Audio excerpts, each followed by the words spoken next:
नमस्कार, तुमच्या सर्वांचं स्वागत करतो आपल्या चॅनल. मित्रांनो, विश्वास नागरे पाटील जे की सिनियर पोलीस ऑफिसर आहे, आपल्या सर्वांना माहीत आहे. परंतु ते नेहमीच आपल्या वक्तव्यांमुळे नेहमीच चर्चेमध्ये असतात. तर गेल्या काही दिवसापूर्वी एका ठिकाणी बोलत असताना त्यांची एक पोस्ट आता सोशल मीडियावरती अतिशय मोठ्या प्रमाणात व्हायरल होत आहे. त्यांनी त्या ठिकाणी कुठल्या प्रकारे राजकारण्यांचं नाव घेतलं नाही, परंतु आपल्या देशामधील जे सध्या राजकारण चालू आहे त्याबद्दल अतिशय मोठं वक्तव्य केलंय.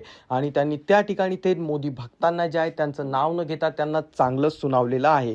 तर नेमकं ते काय म्हणाले ते पाहूया. परंतु तत्पूर्वी तुम्हा सर्वांना विनंती असेल, आपल्या चॅनलवरती तुम्ही जर नवीन असाल तर चॅनलला नक्कीच सबस्क्राईब करा.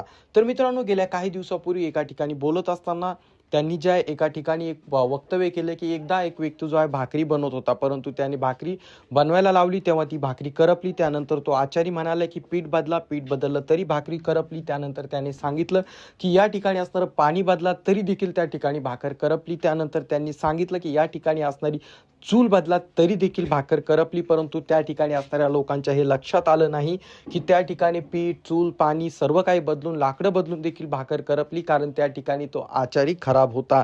अशा प्रकारची कंडिशन सध्या आपल्या भारत देशाची झालेली आहे आणि त्यामुळे आपल्याला आचारी बदलणं गरजेचं आहे. अशा प्रकारचं वक्तव्य त्या ठिकाणी त्यांच्याकडनं करण्यात आलेलं आहे आणि त्यामुळे जे आहे या गोष्टीची मोठ्या प्रमाणात चर्चा सोशल मीडियावरती अतिशय मोठ्या प्रमाणात होताना आपल्याला दिसत आहे.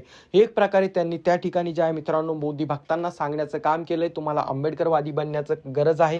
कारण मित्रांनो, सध्या देशामध्ये जे आहे या ठिकाणी चालू असणाऱ्या भक्तांच्या विरोधात बोलण्याचं काम फक्त आंबेडकरवादीच करत आहेत किंवा आंबेडकरवादीच करू शकतात, हे आपल्या सर्वांना माहीत आहे. त्या पार्श्वभूमीवरती जे आहे मित्रांनो, विश्वास नागरे पाटील हे जे सिनियर पोलीस ऑफिसर आहे, त्यांनी जे वक्तव्य केलं त्यामुळे त्या ठिकाणी मोठ्या प्रमाणात त्या गोष्टीची चर्चा होत आहे. सध्या त्यांची जी पोस्ट आहे मित्रांनो, ती मोठ्या प्रमाणात सोशल मीडियावरती व्हायरल होत आहे. अनेक लोक त्यावरती व्यक्त होताना दिसत आहे. मित्रांनो, सध्या आपल्या देशाची जी कंडिशन आहे आपल्या सर्वांना माहीत आहे. सध्याची जी सिच्युएशन आहे ती सेम झालेली आहे. काही झालं तरी त्या ठिकाणी गोष्ट बदला असे सांगितले जाते, परंतु ती गोष्ट खराब का होत आहे याबद्दल कोणीही विचार करताना आपल्याला दिसत नाही. तर याबद्दल तुमचं सर्वांचं मत काय आहे खाली कमेंट करून नक्कीच सांगा. आणि आपल्या चॅनलवरती जर तुम्ही नवीन असाल तर चॅनलला नक्कीच सबस्क्राईब करा. व्हिडिओ जास्तीत जास्त लोकांपर्यंत शेअर करा.